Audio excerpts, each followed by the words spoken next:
I would like to sing this hymn called as Come Thou Fount. When we talk about hymns, hymns have a deeper meaning because they are so inspirational from the true stories of the writers who have written the hymn.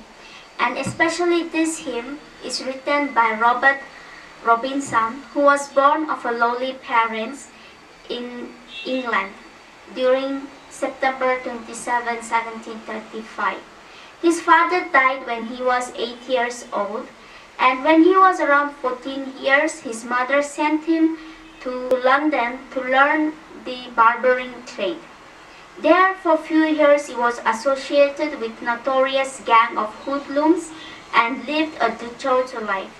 At the age of 17, he attended the meeting where George Whitefield was preaching. Robinson and his friends went for the purpose of scoffing at the poor, deluded Methodists. However, Whitefield's strong evangelistic preaching so impressed young Robinson that he was converted to Christ.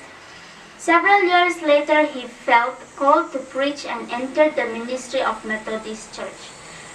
And he left the Methodist Church when he moved to Cambridge and became a Baptist pastor.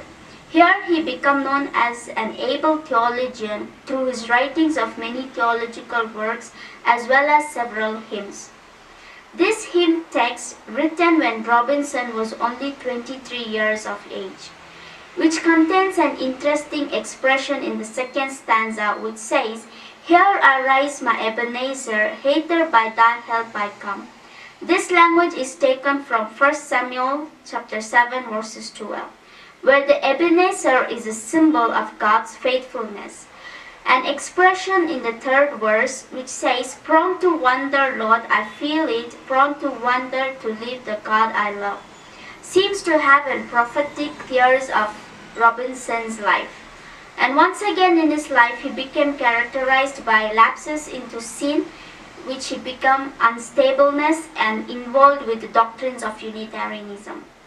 The story is told that Robinson was one day riding a stagecoach when he noticed a woman deeply engrossed with a hymn book. During ensuing conversation with the lady, turned to Robinson and asked him what he thought of the hymn she was humming.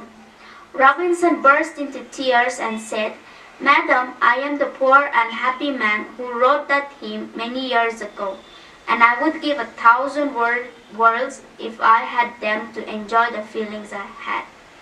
And this hymn, which has the tune called Nettleton, was named after Reverend Ashley Nettleton, who was an American evangelist of early 18th century.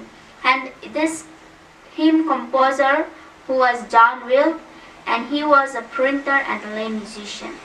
This hymn can be used effectively in our mission today with the churches, which can speak directly to the believers. And I would like to sing this hymn